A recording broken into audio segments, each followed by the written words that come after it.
ولا برزان لسر روشية سياري كردستان إساچين لاي بيامنير ماهر محمود لمكتبي سياسي كتي نشماني كردستان بودي دارك لقل سعد أحمد بير أندامي مكتبي سياسي كتي بەڵێ هەکار من سعدی ئەحمەد پیرەندای مەکتەبی سیاسی و بەرسی پەیوەندەکانی چێتیم لەگەڵان کاک سعدی مەفدە لێرن چێن و بۆ چیاتون ئەم وەفدە ڕوئەسای عەشائیری عەرەبن لە پارێزگای کەرکووک لە پارێزگای مووسڵ تەسەور دەکەن لە پارێزگای دیالەش سەردانی مەکتەبی سیاسیان کردەوە دەمانەوەی گیان لە ڕابگرین ئەوانەی مووسڵ دیارە مەعاناتیان لەگەڵ جەماعەتی داعش هەیە ئەوانەی کەرکووک دیارە لە ئەنجامی ئەو شەڕ و شۆڕە متزەڕر بووینە حتمەن ئێمە پێمان خۆشە مشارەکەیان بکەین لە تەعویزیان لە مەشاکلیان کە هەیە و ئەوانەی دیارەش ئەکەیت لەو کەسانن کە ئەوانەی متزەڕر بووینە جگە لەوەیش ئێمە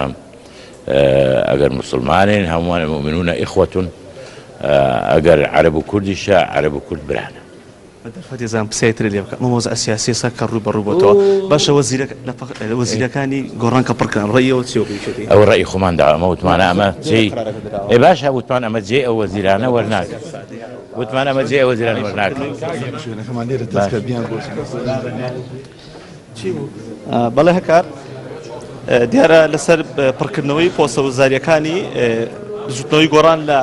حکوومەت سعد پێ دەڵێ ئەوان ڕێی خۆیان پێشتر داوە کە تەنها قسەکردنیان لەسەر پڕکردنەوە ئەو بڕیارە نوێی حکوومەتی هەرێمی کوردستان ئەوەیە کە دەڵێن ئەوان هەرە و هەڵوێستەی پێشویان هەیە کە پۆستەکانیان پڕ نەکرێتەوە دیارە لەسەر پڕکردنەوەکە هیچ تا قسەی تریان لێت چکام قسەی کە سعدی ئەحمەد پێ کردی هەمان ئەو قسەی بوو پێش پڕکردنەوەکەی بەڵێ من ئەو باسی هاتنی شاندێک کرد لە هەرێمی کوردستان ئەو باسی هاتنی وەفدێک لە مووسڵ ئەو وەفدە چ وەفدێکە لە چ پێکاتەوە مەبەستی وەفدە چێ بە و ئەگە زانیاریتە نەبێ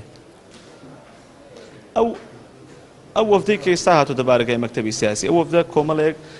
خەڵکی عەشیرەتی عەرەبن ئەوانەی کە هاتوون لە مووسڵ لە دیالە لەو شوێنانن کە ناوچەی کێشە لەسەریان هەیە و دیارە کۆمەڵی کێشیان هەیە لەوێ هاتوون لێرە لەگەڵ مەکتەبی سیاسی چێتیدا باسی کێشانە دەکەن بۆی بتوانن چارەسەریان بکەن بۆی هاوکاریان بکەن لە چارەسەرکردنی کێشەکاندا وەفدەکانی ئەمان هەر بۆەوەیە هەر ئەمڕۆ کونسوڵی ئیتاڵیاش دێتە بارەکەی مەکتەبی سیاسی چێتی لەگەڵ مەکتەبی سیاسی چێتی نیشتیمانی کوردستاندا کۆ دەبێتەوە